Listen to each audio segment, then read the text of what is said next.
Jesus also said to the disciples, a certain rich man heard that his household manager was wasting his estate. He called the manager in and said to him, "What's this I hear about you? Give me a report of your administration, because you can no longer serve as my manager." The household manager said to himself, "What will I do now that my master is firing me as his manager? I'm not strong enough to dig and too proud to beg. I know what I'll do so that when I'm removed from my management position, people will welcome me into their houses." One by one, the manager sent for each person who owed his master money. He said to the first, "How much do you owe?" He said, 900 gallons of olive oil. The manager said to him, "Take your contract, sit down quickly, and write 450 gallons. Then the manager said to another, "How much do you owe?" He said, 1,000 bushels of wheat. He said, "Take your contract and write 800. The master commended the dishonest manager because he acted cleverly.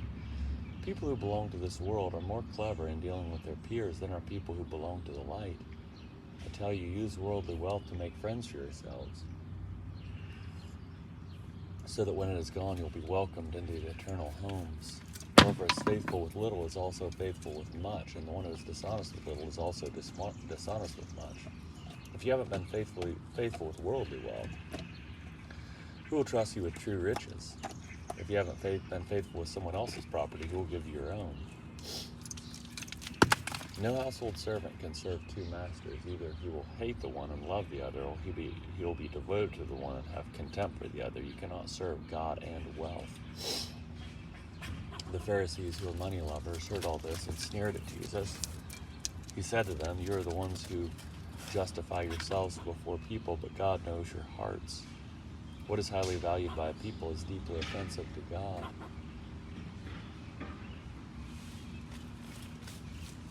Oh my gosh. There's a squirrel on my roof. What is highly valued by people is deeply offensive to God. Let me say that one more time.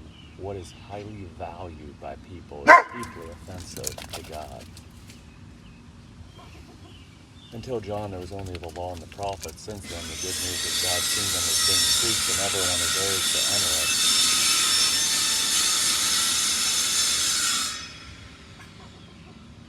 It's easier for heaven and earth to pass away than for the smallest stroke of a pen in the law to drop out. Any man who divorces his wife and marries another commits adultery, and a man who marries a woman divorced from her husband commits adultery.